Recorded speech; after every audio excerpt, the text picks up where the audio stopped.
Όλα! Γεια σας, μέλη της Isaac. Είμαι ο Άρης και θα σας μιλήσω για τη δικιά μου εμπειρία πρακτική στο εξωτερικό.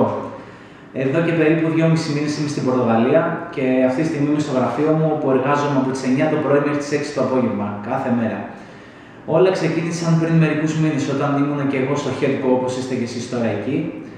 Πραγματικά ζηλεύω. Και άρχισα να ενημερώνομαι για το πρόγραμμα GIP της Isaac.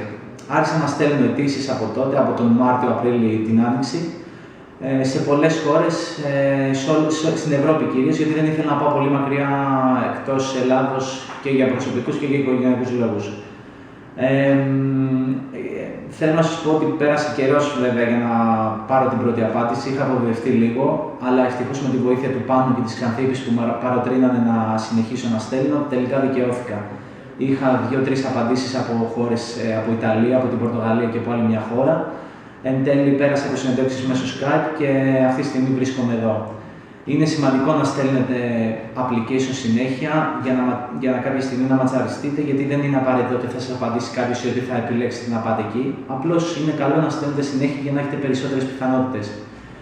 Η δικιά μου εμπειρία εδώ και 2,5 μήνες είναι πολύ καλή, μαθαίνω πράγματα. Είναι καλό και για το βιογραφικό μου. Στην Ελλάδα, κακά τα ψέματα, δεν έβρισκα δουλειά και ευτυχώς βρήκα αυτό το πρόγραμμα που μου δίνει τη δυνατότητα να αποκτήσω εμπειρία και να γράψω κάτι παραπάνω στο βιογραφικό μου. Έχω γνωρίσει πολύ κόσμο εδώ που βρίσκομαι, από όλο τον κόσμο, και Κινέζους και Ισπανούς και Πορτογάλους και άλλους Ευρωπαίους, Αυστραλούς. Και είναι πολύ ωραία γιατί έτσι επικοινωνώ και με άλλες χώρες, μαθαίνω πολλά πράγματα και πραγματικά είναι πολύ ωραία.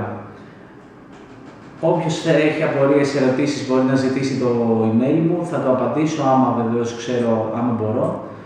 Και εύχομαι σε εσάς καλή επιτυχία στην αναζήτησή σας. Obrigado. Γεια σας.